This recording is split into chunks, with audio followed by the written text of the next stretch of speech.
Official reports blamed a pack of wild dogs, and the press was fed a story about a freak weather event. But Dr. Isobel Hart knows the truth because she was standing right there.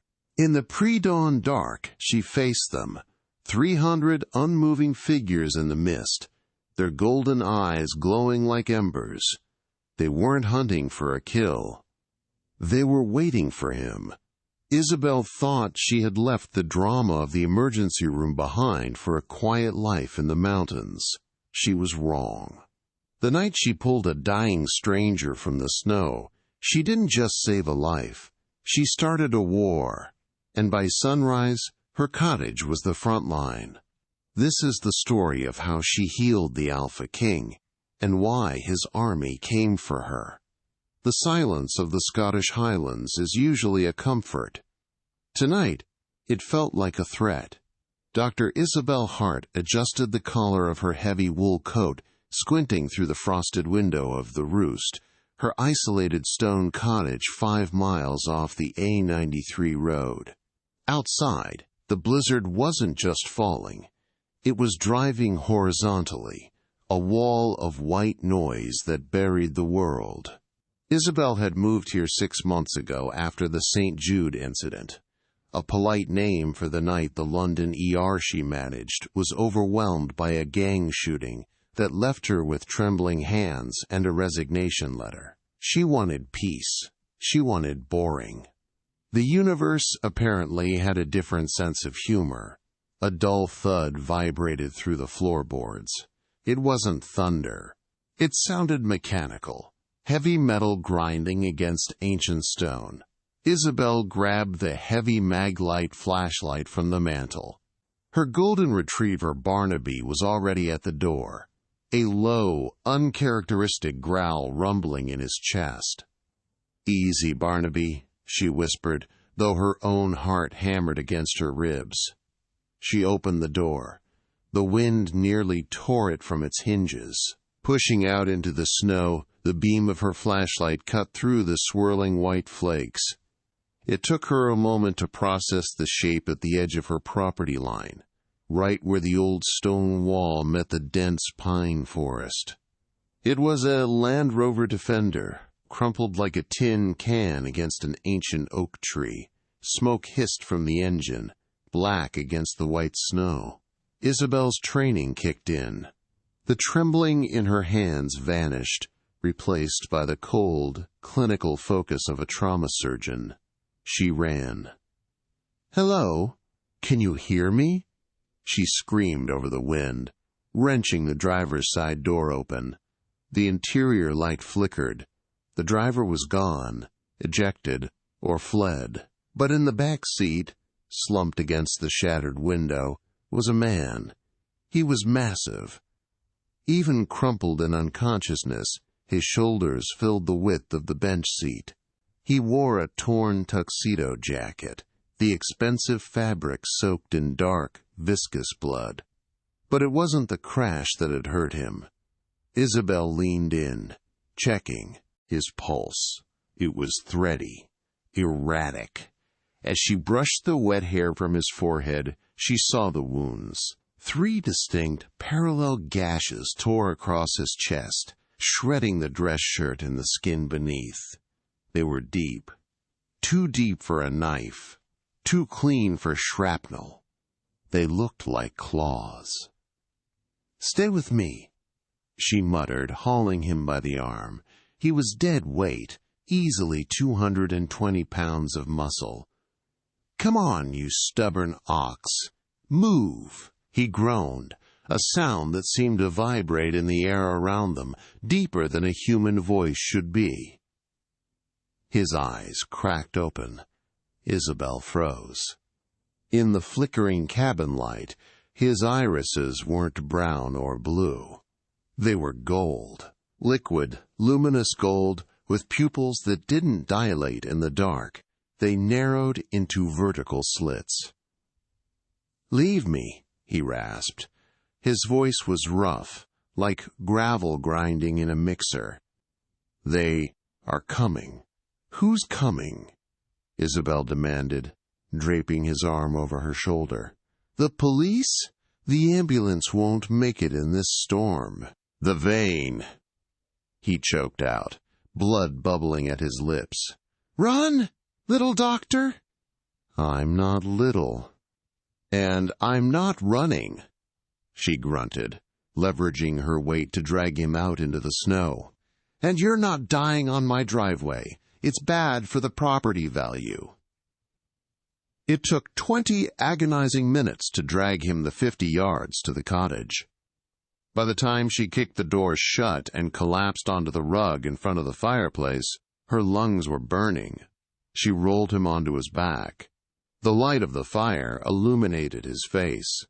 He was devastatingly handsome, high cheekbones, a jaw sharp enough to cut glass, and dark hair plastered to his forehead. But Isobel didn't have time to admire him. She ripped his shirt open. The wounds were catastrophic. The claw marks had missed his heart by an inch, but he was losing blood fast. "Barnaby, fetch the kit," she ordered. The dog ran to the kitchen and dragged her heavy medical bag by the strap. Isobel sterilized her hands with vodka. Her medical supplies were low and threaded a needle. She didn't have anesthesia. "This is going to hurt," she told the unconscious man. As the needle pierced his skin, his eyes snapped open again. This time, there was no confusion, only a predatory rage. His hand shot up, grabbing her wrist with a grip that felt like a steel vise. "Do not," he growled. "Use the silver." Isobel stared at him, her heart skipping a beat. "It's surgical steel. Let go, or you bleed out. Your choice, tough guy." He stared at her for a long second, sniffing the air. He wasn't smelling the fire or the antiseptic. He was smelling her. His grip loosened, his eyes rolling back as he passed out again. "Weirdo," Isobel muttered. She began to stitch, but as she worked, something impossible happened. The skin around the third wound wasn't just knitting together. It was steaming. Visible vapor rose from the torn flesh. The cells seemed to be reaching out to one another, closing the gap before she could even tie the knot. Isobel dropped the needle. She sat back on her heels, her breath hitching. "What are you?" she whispered. Outside, the wind died abruptly. The silence returned, heavier than before. Then, from the darkness of the forest, a sound pierced the night. A howl. It wasn't a lone wolf. It was a chorus. Dozens, maybe hundreds. And they were close. Isobel Hart was a woman of science. She believed in platelets, hemoglobin, and the Glasgow Coma Scale. She did not believe in magic, and she certainly didn't believe in werewolves. But as she watched the man on her rug heal, science was failing her. By 3 a.m., the man, whose wallet identified him as Kalen Blackwood, CEO of Blackwood Holdings, had stopped bleeding. The massive gashes across his chest were now just angry red lines, resembling scars that were years old, not hours. Isobel sat in the armchair, a mug of cold tea in her hand, the shotgun her grandfather left her resting across her lap. She hadn't blinked in an hour. Kalen stirred. This time, he didn't wake up groggy. He sat up in a fluid, explosive motion, instantly alert. His head snapped toward the window, then to Isobel. The gold in his eyes had faded to a warm, tawny amber, but the intensity remained. "You stayed," he said. It wasn't a question. It sounded like an accusation. "It's my house," Isobel replied, keeping her voice steady despite the gun in her lap. "You're the intruder, albeit a very injured one."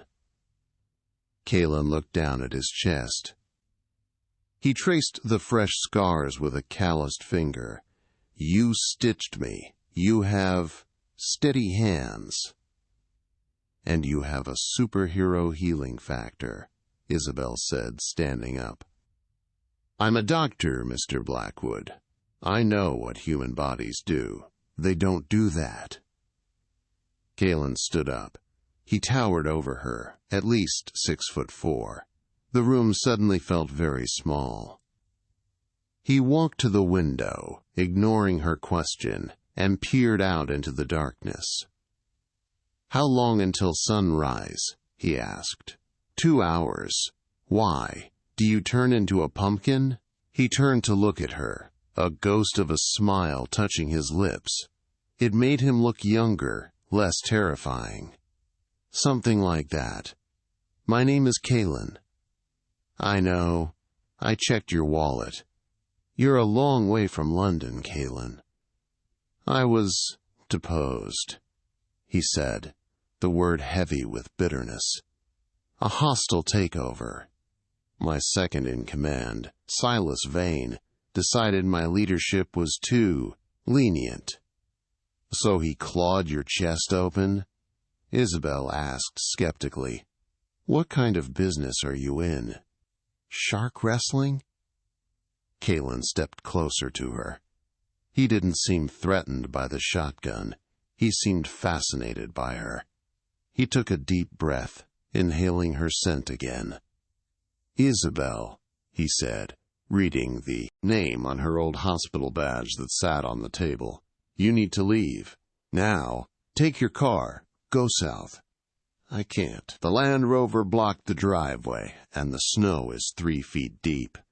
We're trapped. Kalen's jaw tightened. Then you are in grave danger. Silas doesn't leave loose ends. He tracked me here. The howling? The howling, Kalen confirmed. Scouts. They're waiting for the rest of the pack. They won't attack at night. Not while I'm cornered.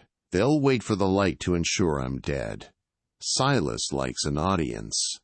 Pack, Isobel repeated. You keep saying that.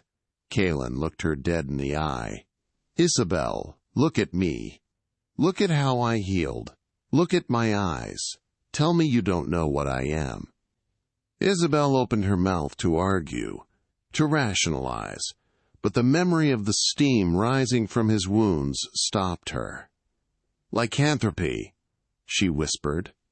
It's a virus? A mutation? A curse. A gift. A bloodline.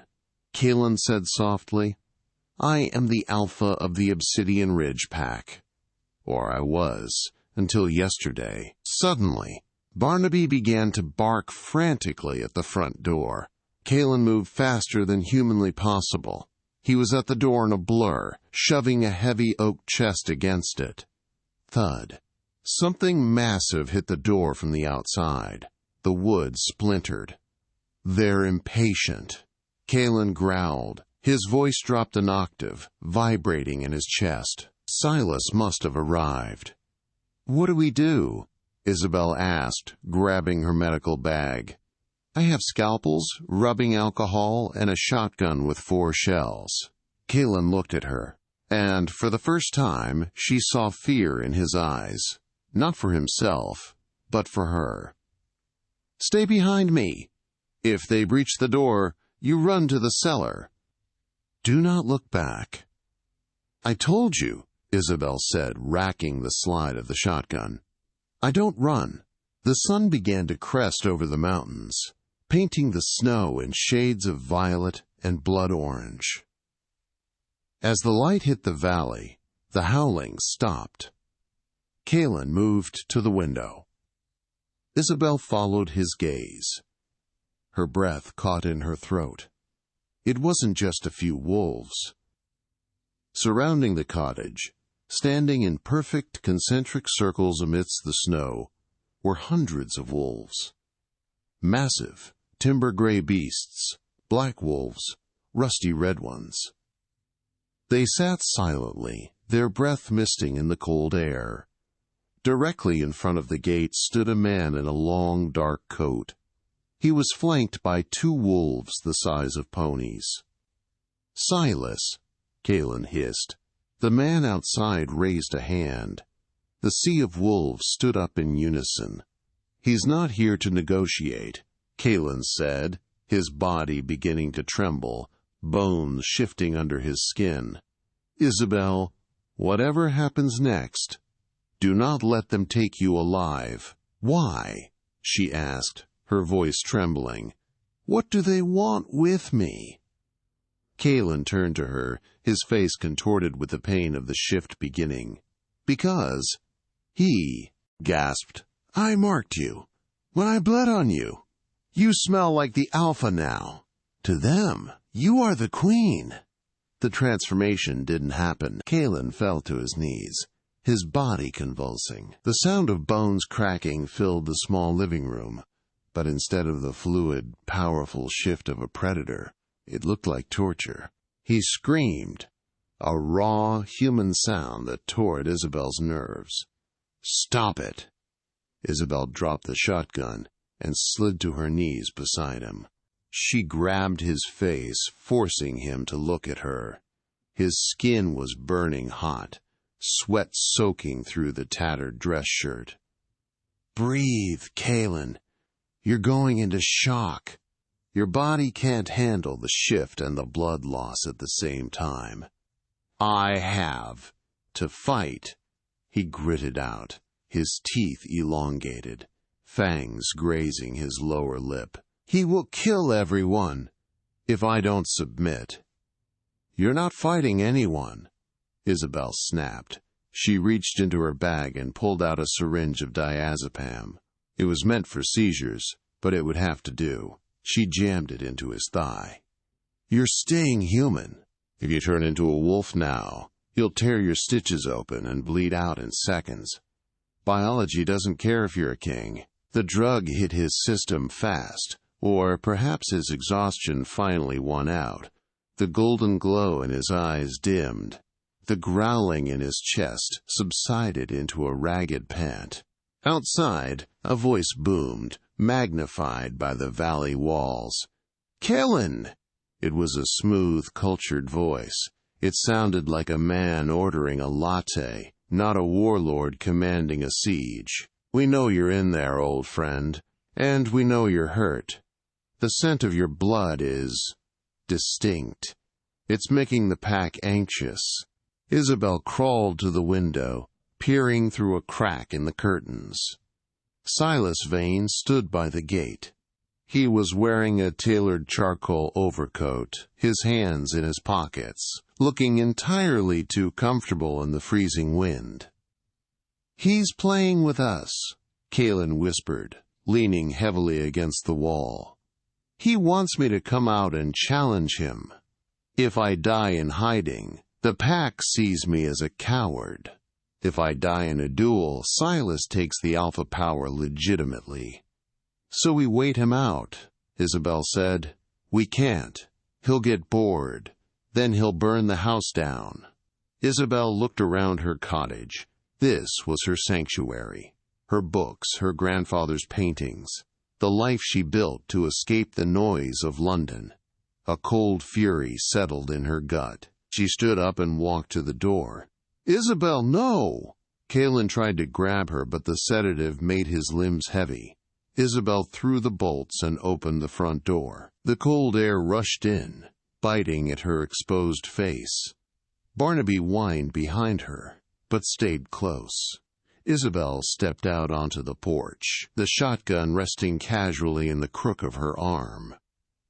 300 pairs of yellow eyes locked onto her. The silence was absolute.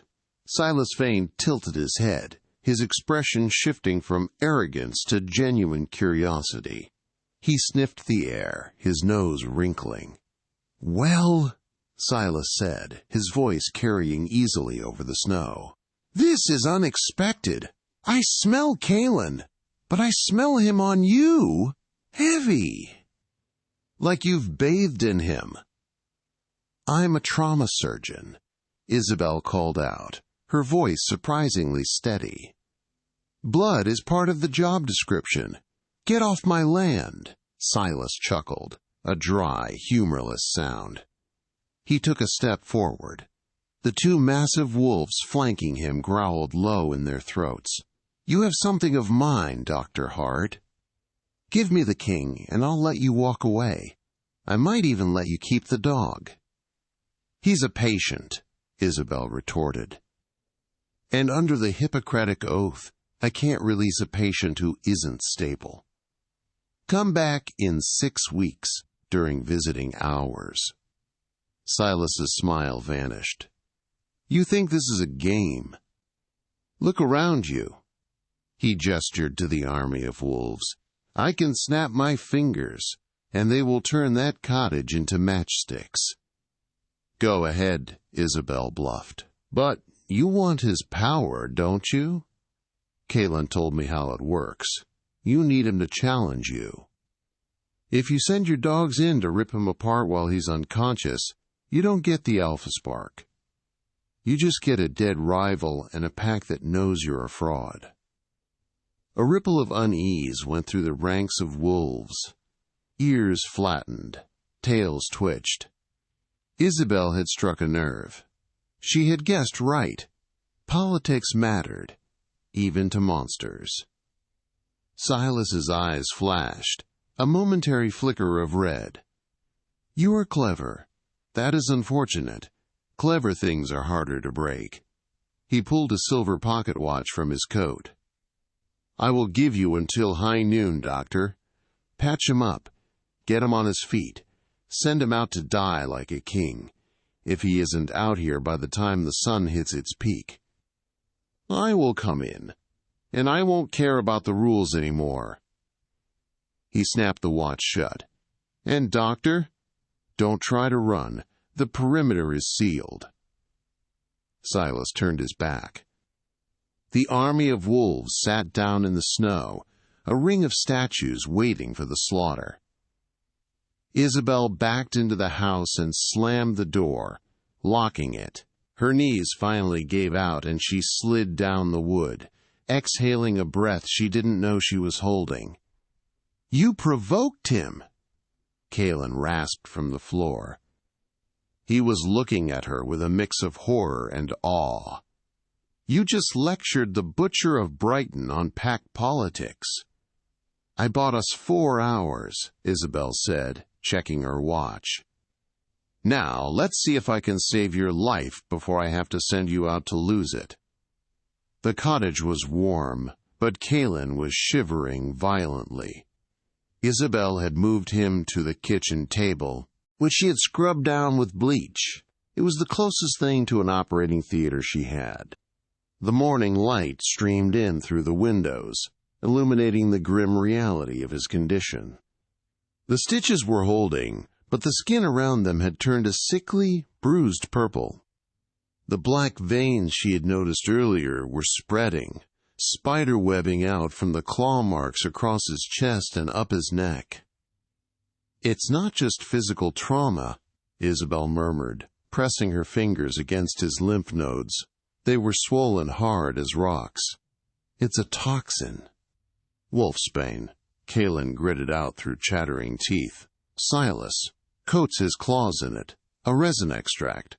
For humans, it causes heart failure. For us, it suppresses the wolf. It stops the healing. It rots us from the inside." "Why didn't you tell me?" Isobel demanded, grabbing a scalpel from her kit. "Because there's no cure," Kalen said, his eyes squeezing shut as a wave of pain hit him. "Only burning it out. And I don't have the strength to shift and burn it." "You don't need to shift," Isobel said, her mind racing. "You just need dialysis." "Which I don't have." "Okay, plan B. We manually extract the infected tissue." Kalen opened his eyes. "You want to cut me open again?" "I want to remove the source of the poison. If it's a resin, it's likely trapped in the deep muscle tissue, leaching into your bloodstream. If I cut it out, your natural healing might be able to handle the residue." "Isobel?" Kalen reached out. his hand trembling as he took hers. His skin was scorching. "If you do this, the blood, there will be more blood." "I'm not afraid of blood, Kaelin." "No," he groaned, his gaze intense. "You don't understand. The mark. Earlier, when my blood touched your skin, it marked you as under my protection. If you open me up now, if you immerse your hands in it, the bond will deepen. The pack outside, they will smell it. They will think you are my mate." Isobel paused, the scalpel hovering over his chest. "And if they think that?" "If I die," Kaelin said softly, "Silas will claim you. By law, the victor takes the mate." Isobel felt a chill that had nothing to do with the snow outside. She looked at the man lying on her kitchen table. 6 hours ago, he was a stranger. Now, the thought of Silas Vane touching him, or her, made her nauseous with rage. "Then you better not die," she whispered. She poured rubbing alcohol over the scalpel. "Bite down on this." She handed him a folded leather belt. "I can't use the anesthetic. It'll slow your heart rate too much with the wolfsbane in your system." Kaelin nodded, placing the belt between his teeth. He looked at her, his golden eyes filled with absolute trust. Isobel cut. Kaelin arched off the table, a muffled roar of agony tearing from his throat. Isobel didn't flinch. She worked with ruthless precision, slicing away the blackened, necrotic flesh where the resin had settled. It was brutal, messy work. The smell of copper and something acrid, like burning ozone, filled the kitchen. Her hands were coated in his blood. It was hotter than human blood, almost scalding. As it soaked into her skin, she felt a strange sensation. A hum. A vibration traveling up her arms, settling in her chest. It wasn't just adrenaline. It felt like awareness. Suddenly, she could hear the wind outside with crystal clarity. She could hear the heartbeat of the mouse in the walls. She could hear the heavy, rhythmic thrum of the wolves waiting in the snow. She blinked, shaking her head. "Focus." "Got it," she breathed. She used forceps to pull a sliver of black, glass-like substance from the muscle wall near his heart. The moment it was removed, the black veins on his chest seemed to stop pulsing. She tossed the shard into a metal bowl. 1 down, 2 to go. It took an hour. By the time she was finished, Kaelin had passed out from the pain. Isobel stitched him up again, her hands shaking now that the adrenaline was fading. She went to the sink to wash her hands. She scrubbed and scrubbed, the red swirling down the drain. But the feeling didn't leave. That hum in her chest was stronger. She looked at Kaelin. He was sleeping peacefully now, his breathing deep and even. The purple bruising was already fading to yellow. The healing factor was kicking back in. Isobel dried her hands and walked to the window. She looked at the wolves. Specifically, she looked at the massive black wolf sitting directly by the gate. The wolf's head snapped up. It looked straight at her. Isobel gasped. She didn't just see the wolf. She felt it. She felt its boredom, its hunger, its cold paws. "Oh my God," she whispered, backing away from the window. "The blood!" She spun around to look at Kaelin. He was awake. He was watching her, and his eyes were no longer amber. They were a brilliant, glowing gold. "You feel them," Kaelin said. His voice was stronger. The gravel was gone, replaced by a smooth, commanding timbre. I can hear them," Isobel stammered. "In my head." Kalen sat up. The stitches held. He swung his legs off the table and stood. He moved differently now. Predatory. Graceful. The king was back. He walked to her, stopping inches away. He reached out and touched a smear of blood on her cheek that she had missed. "You saved me, Isobel," he murmured, "and in doing so you bound yourself to the pack. You are the Alpha's blood now." "I didn't ask for this," she said, her voice trembling. "I know," Kalen said. He leaned down, his forehead resting against hers. "But we are out of time. Noon is here." Outside, the church bell in the distant village began to toll. 12 strikes. "Silas is coming," Kalen said, pulling away. He walked to the back door where his torn jacket lay. "Stay inside. Lock the door. Do not come out, no matter what you hear." "Kalen," Isobel said. He turned at the door. "Kick his ass," she said. Kalen grinned, a feral, terrifying grin. "With pleasure." He stepped out into the snow. But as the door clicked shut, Isobel felt a sudden, sharp pain in her own chest. She gasped, clutching her heart. A voice, not hers, not Kalen's, slithered into her mind. It was dark, oily, and amused. "He cannot win, little queen," the voice whispered inside her skull. "But don't worry. I'll take good care of you when he's gone." It was Silas. He could speak to her, too. The wind had died, leaving the valley in a terrifying, acoustic stillness. The only sound was the crunch of Kalen's boots on the frozen snow as he walked toward the gate. He stopped 10 yards from Silas. Kalen didn't look like a man who had been at death's door 3 hours ago. He looked like a statue carved from granite. The dark suit pants he wore were stained with his own blood, and his chest was bare, exposing the fresh, angry pink scars where Isobel had operated.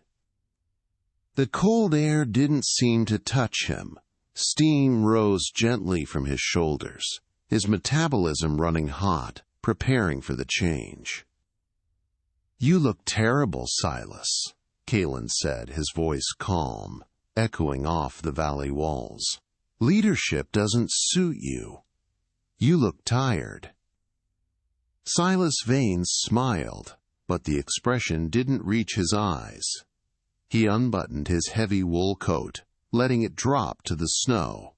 Underneath, he was dressed in tactical gear, flexible, black, utilitarian. He pulled a serrated hunting knife from his belt and tossed it to the side. "And you look surprisingly spry for a man who took a dose of wolfsbane to the heart," Silas countered. He glanced past Kalen, toward the cottage windows. "The little doctor must be quite talented. Perhaps I'll keep her for myself. The pack always needs a healer." Kalen's growl was low, vibrating through the ground. "If you touch her, I will not just kill you. I will dismantle you." "Then stop me," Silas said. Silas didn't shift immediately. He lunged in human form, moving with supernatural speed. He threw a punch that would have shattered a human skull. Kalen caught it in his open palm. The impact sounded like a gunshot. Kalen twisted Silas's arm, spinning him around, but Silas used the momentum to back-kick Kalen in the ribs. Kalen skidded back, his heels carving trenches in the snow. Inside the cottage, Isobel screamed and clutched her side. "Oh, God!" she gasped, doubling over against the kitchen sink. The phantom pain flared in her ribs, sharp and breathless. The bond was wide open. She wasn't just watching the fight. She was feeling the physical echoes of Kalen's pain. Outside, the pretenses of humanity vanished. Silas roared, his body contorting. The sound of snapping bones filled the air, his jaw elongated, his skin splitting to reveal coarse, dark gray fur. In seconds, where a man had stood, a massive wolf now crouched. He was huge, easily the size of a black bear, with eyes that burned a malevolent red. Kalen didn't hesitate. He fell forward, his shift instantaneous, fluid, practiced.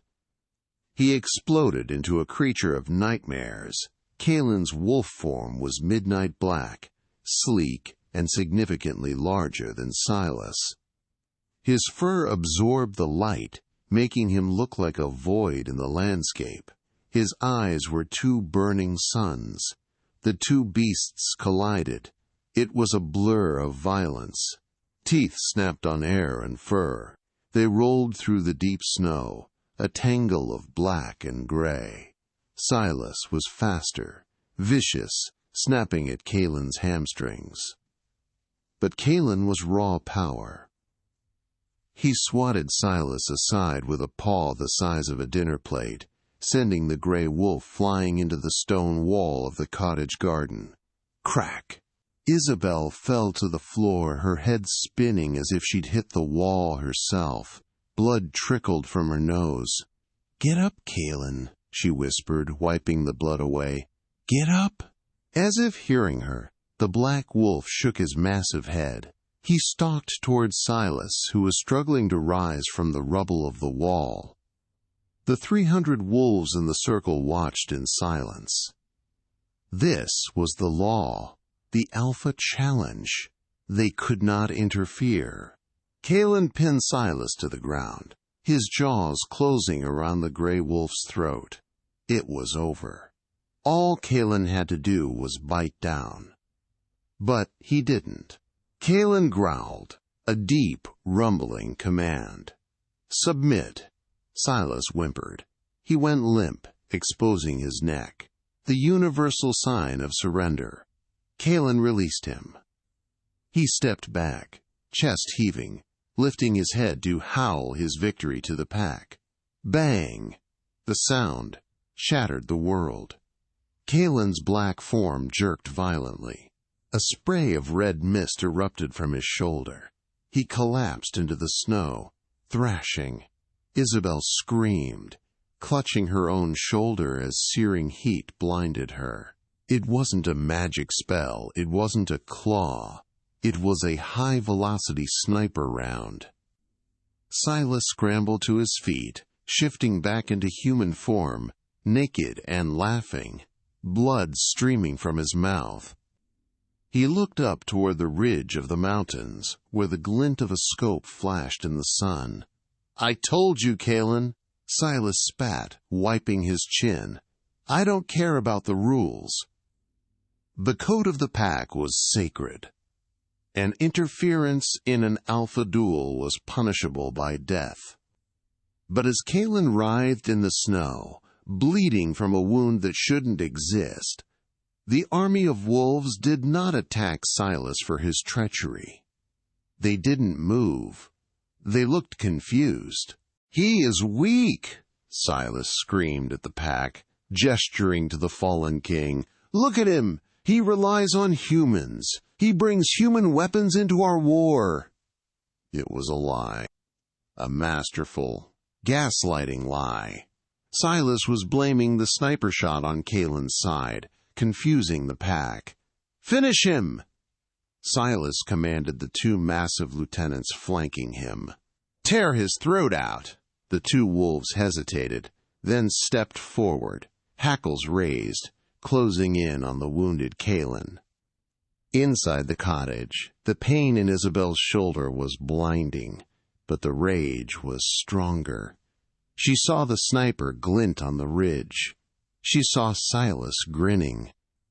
She saw Kalen trying to stand, his leg giving out. They were going to execute him. Isobel looked at the shotgun on the table. It was useless against 300 wolves. But she had something else. She had the blood. She had the bond. She didn't think. She acted. Isobel kicked the door open. She didn't stay on the porch this time. She ran barefoot into the snow, straight into the middle of the circle. "Stop!" she screamed. It wasn't a normal scream. It was amplified. The hum in her chest expanded, projecting her voice like a shockwave. The two wolves advancing on Kaelin skidded to a halt, their ears flattening against their skulls. They whined, confused.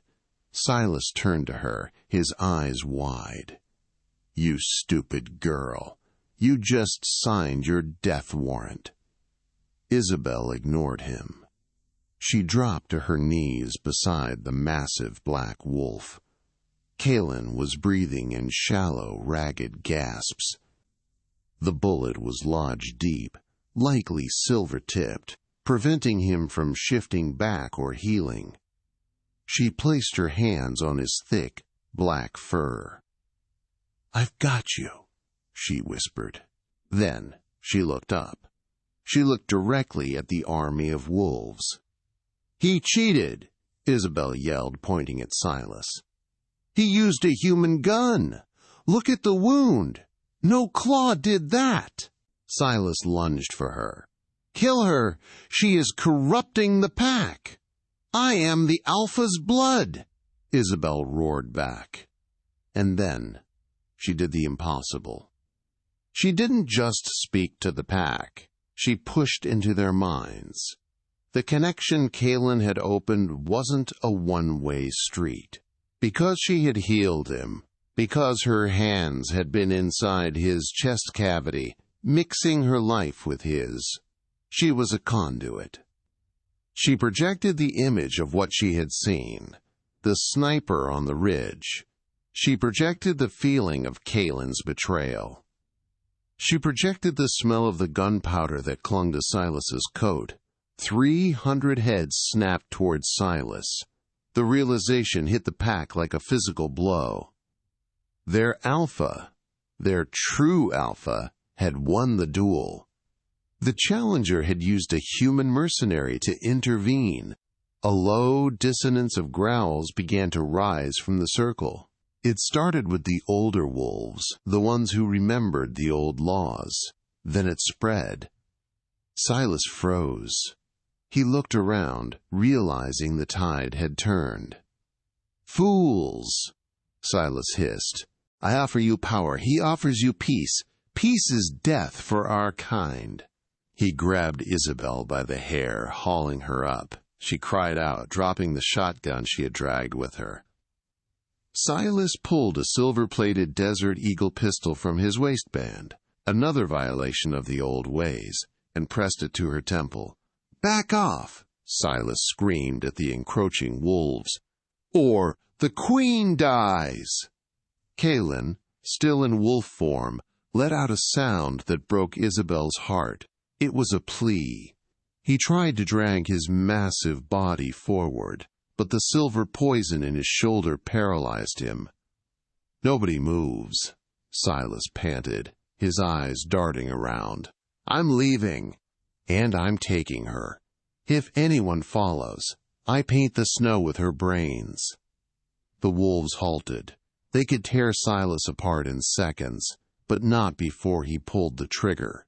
Silas began to back away toward the forest edge, dragging Isobel with him. Her feet scrambled on the ice. The cold barrel of the gun dug into her skin. "You're making a mistake, Silas," Isobel said, her voice shaking but clear. "Shut up," he spat. "You're holding me," she said. "You're touching me. You're touching Kaelin's blood." So, Isobel said, her eyes flashing with a golden light that matched Kaelin's. "I'm not just a doctor anymore." Isobel grabbed the barrel of the gun with her bare hand. It should have burned her.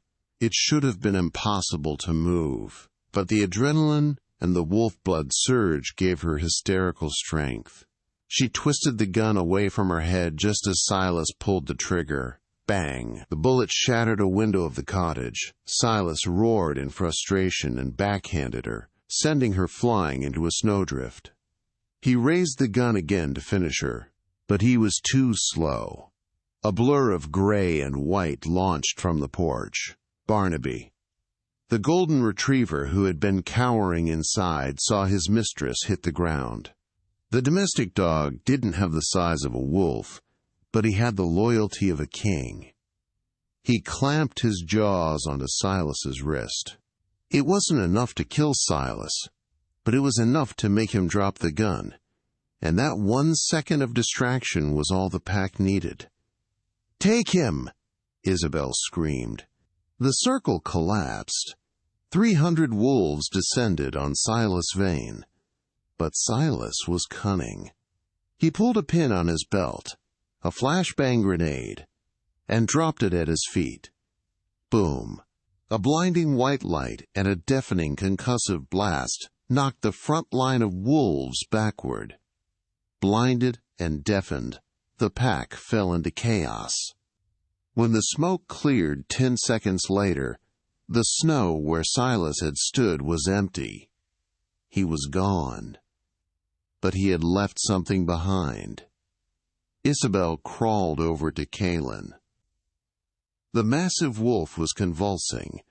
The silver was working its way to his heart. She looked at the pack, who were now looking at her, waiting for orders. "Don't just stand there!" she yelled at the massive wolves, her medical training taking over the supernatural awe. "I need to get him into the cellar! He needs a transfusion! Now!" To her shock, the 2 massive lieutenants who had tried to kill Kaelin moments ago stepped forward. They lowered their heads in submission to her, then gently clamped their jaws on Kaelin's scruff and flank, lifting the Alpha King to carry him inside. Isobel looked at the empty forest where Silas had vanished. This wasn't a victory, it was just the end of the first battle. She followed the wolves inside. The war for the crown had begun, and the ER doctor was now the general. The cellar of the Roost had always been a place of cold storage, potatoes, old wine, and the damp, earthy smell of the Scottish underground. But as Isobel dragged the heavy oak door shut and bolted it, the space transformed into a tomb. The silence was sudden and oppressive. Above them the wind still howled, but down here the air was still and thick with the metallic tang of copper. Kaelin lay on the heavy potting table Isobel had cleared, with a sweep of her arm. He was no longer the imposing Alpha who had commanded an army moments ago. He was a gray, shivering husk of a man. The transition from wolf back to human while carrying a silver wound had shattered his metabolism. His skin was translucent, the dark veins of the poisoning mapping a roadmap of death across his torso. 3 massive wolves, Kaelin's lieutenants, squeezed into the small space. They were agitated, pacing in tight circles, their claws clicking nervously on the concrete floor. They watched Isobel with unblinking yellow eyes, a mixture of expectation and threat. They could smell the death on their king. If she failed, instinct would take over. They would kill the thing nearest to him. "I need space!" Isobel snapped, her voice cracking with a fear she refused to let dominate her. "If you want him to live, back against the wall. Now!" The largest wolf, a scarred brute with black fur matted with snow, hesitated. He let out a low rumble, a vibration that shook the jars on the shelves. Isobel didn't flinch. She locked eyes with the beast, channeling every ounce of the strange, electric authority that had been buzzing in her chest since she first stitched Kaelin up. I said, "Move." The wolf blinked. He lowered his head, a submissive whine escaping his throat, and retreated to the shadows. Isobel turned her attention back to Kaelin. She ripped the remains of his shirt away. The entry wound on his shoulder was catastrophic. It wasn't just a bullet hole, it was a crater. The silver had reacted with his lycanthropic biology like acid, searing the flesh and creating a barrier of necrotic tissue that trapped the poison inside. "Okay, Kaelin," she whispered, her hands trembling as she sterilized her scalpel with the last of the vodka.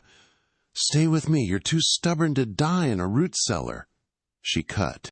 It was unlike any surgery she had performed in the ER.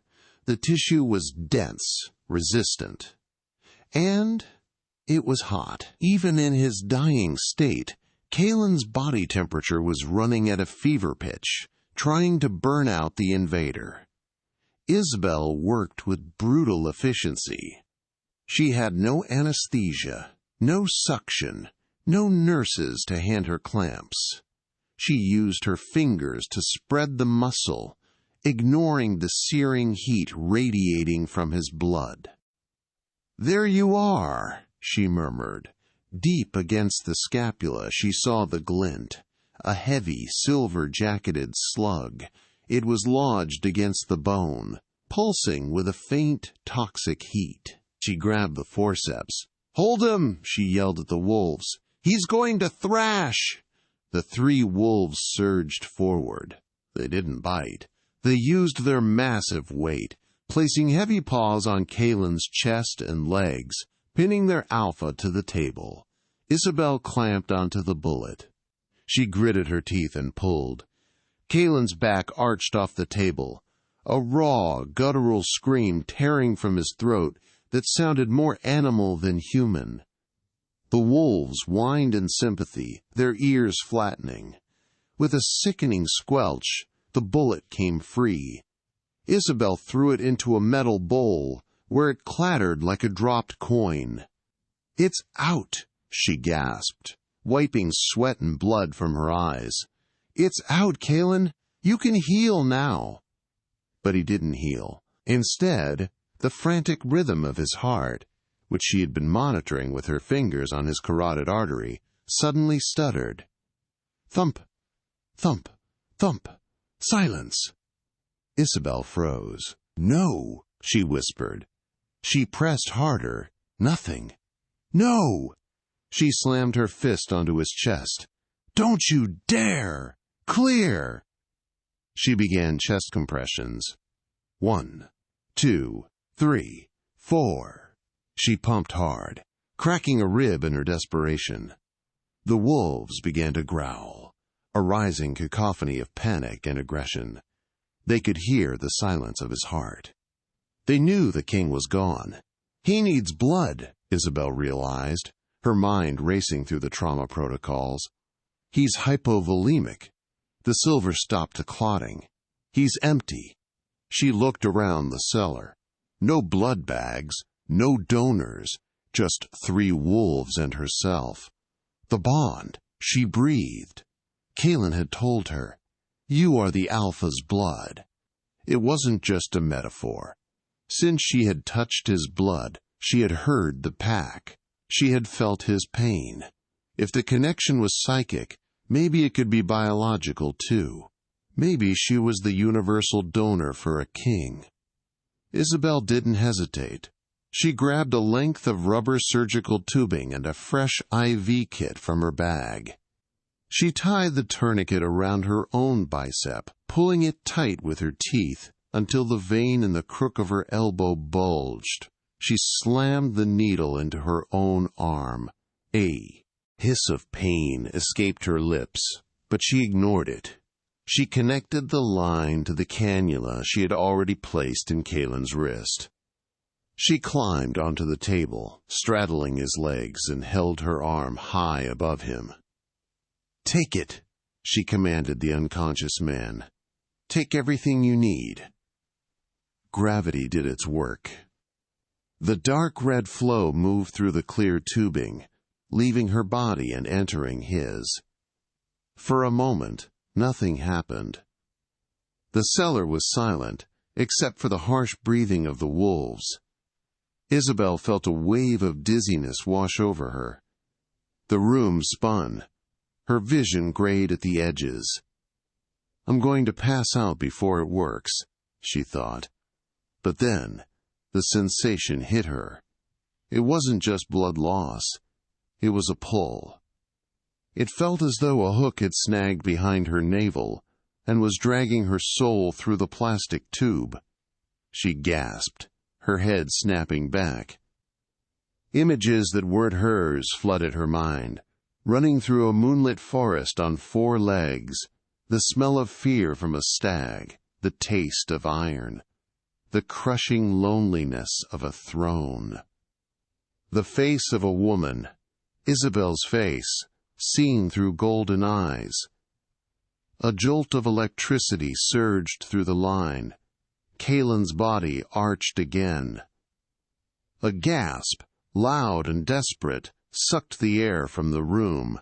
The wound on his shoulder began to steam. Visibly. The gray, necrotic flesh turned pink, then red. The skin knit together with a sound like crackling parchment. In seconds, the whole was gone. Not even a scar remained. His heart restarted, not with a stutter, but with the slow, powerful thud of a war drum. Isobel swayed, her strength gone. She collapsed forward, landing on his chest. Strong arms caught her. Isobel. The name was spoken with a reverence that shook her to her core. She forced her eyes open. Kaelin was looking at her. His eyes were gold, molten, liquid gold, glowing in the dim cellar light. But the madness she had seen earlier was gone. There was only clarity and hunger. "You came back," she whispered, her voice slurred. "You brought me back," he corrected. He sat up, effortlessly holding her weight. He looked at the IV line connecting them, the blood still flowing. He gently pulled the needle from her arm, pressing his thumb over the puncture wound to stop the bleeding. "You gave me your life," Kaelin said, his voice thick with emotion. "Do you have any idea what you have done, little doctor?" "Standard medical procedure," she mumbled, fighting the darkness. Kaelin brought his wrist to his mouth. He bit down, tearing the skin. He pressed the wound to her lips. "Drink," he ordered. "It is the only way to restore what you lost." Isobel wanted to refuse, but the scent was overpowering. It smelled like life itself. Her survival instinct took over. Her tongue touched the wound. It didn't taste like blood. It tasted like ozone and wildfire. The effect was instantaneous. The dizziness vanished. A rush of adrenaline and power flooded her veins, sharper and clearer than caffeine or amphetamines. Her vision sharpened until she could see the dust motes dancing in the air. She could hear the heartbeats of the wolves in the corner. She pulled back, gasping, wiping her mouth. "What?" She stared at her hands. They weren't trembling anymore. They felt strong enough to punch through the concrete wall. "The exchange is complete," Kaelin said softly. He stood up, pulling her with him. Isobel stumbled, not from weakness, but from the sudden shift in gravity. The world felt different, brighter, louder. She looked at the corner. The 3 massive wolves were no longer pacing. They were lying flat on their bellies, their front paws extended, their chins resting on the floor. It was the ultimate posture of submission. They weren't looking at Kaelin. They were looking at her. "Why are they looking at me like that?" Isobel asked, stepping closer to Kaelin. "Because you didn't just heal the Alpha," Kaelin said, stepping behind her, his hands resting on her shoulders. "You commanded them. You stood between them and their kill. And you poured your blood into my veins. By the ancient laws of the Ridge, You are no longer human in their eyes. He leaned down, his breath hot against her ear. You are the matriarch, the queen. Isobel looked at the wolves. A strange, fierce protectiveness swelled in her chest. An hour ago they were monsters. Now she looked at the scarred one and thought, I need to look at that ear infection. She looked at the others and saw loyalty waiting for direction. Silas, Isobel said. The name tasted like poison. He got away. He did. Kalen confirmed, his expression hardening. He is a coward, but he is cunning. He will run to the cities. He will go to the underground fight pits in London, to the rogue dens. He will tell them that I am weak, that I am ruled by a human woman. He will raise an army of outcasts. Then we have a problem, Isobel said. We have a war, Kalen corrected. He turned her to face him. Isobel, look around you. Your cottage is a wreck. Your life here is over. Silas knows where you live. He knows you are my weakness and my strength. If you stay here, he will come back. And next time, he won't bring a sniper. He will bring fire. Isobel looked at the shelves of jam she had canned last autumn. She looked at her grandfather's paintings. It was a good life. A safe life. But she looked at her hands, still stained with the blood of a king. She felt the hum of the pack in her mind. Safe was no longer an option. What are you asking me, Kalen? I am asking you to leave it. All, he said intensely. Come with me to Blackwood Hall. Help me retake my company, my resources. Help me hunt him down before he burns the world. He paused, searching her face. I am asking you to run with the wolves, Isobel. Isobel closed her eyes for a heartbeat. She thought of the ER in London. The noise, the lights, the hopelessness. She had come here to hide. But you can't hide from destiny. Especially when destiny crashes a Land Rover into your front yard. She opened her eyes. They flashed with a hint of gold. I never liked this cellar anyway, she said, a small, dangerous smile playing on her lips. And I have a feeling you're going to need a doctor where we're going. Kalen grinned, a wild, feral expression that promised trouble. Let's go, she said. They walked up the stairs, leaving the darkness behind. When they stepped out onto the porch of the cottage, the sun had fully risen. The blinding white snow of the Highlands stretched out before them, and there, waiting in silence, was the army. 300 wolves stood up as one. They saw Kalen, alive and strong. They saw Isobel standing in his right hand, blood on her shirt, and fire in her eyes. Kalen didn't need to speak. He simply nodded. Simultaneously, 300 heads tipped back. The sound began as a low rumble and rose to a deafening harmonious crescendo. They howled, for the sun, for the victory, and for the queen who had saved the king. Isobel reached down and scratched Barnaby behind the ears. Her golden retriever looked at the wolves, wagged his tail, and barked, a happy, discordant note in the symphony of the wild. The war for the throne had begun, and the doctor was ready to operate. And that is the end of Chapter 1.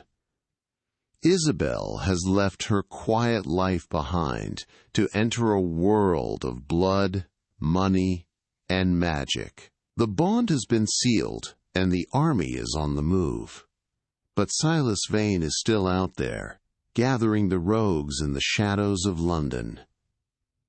This story is far from over. The real question is, now that Isobel has tasted the Alpha's blood, How long can she remain human?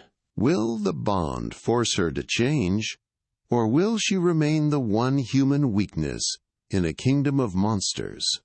If you enjoyed this story, please hit that like button. It seriously helps the channel and tells me you want the sequel. If we can hit 5,000 likes, I will release The Wolf of Wall Street, Part 2 of the saga, where Kaylin and Isobel take the war to the city. Don't forget to subscribe and turn on notifications so you're the first to know when the next chapter drops. Thanks for listening, and until next time, stay wild.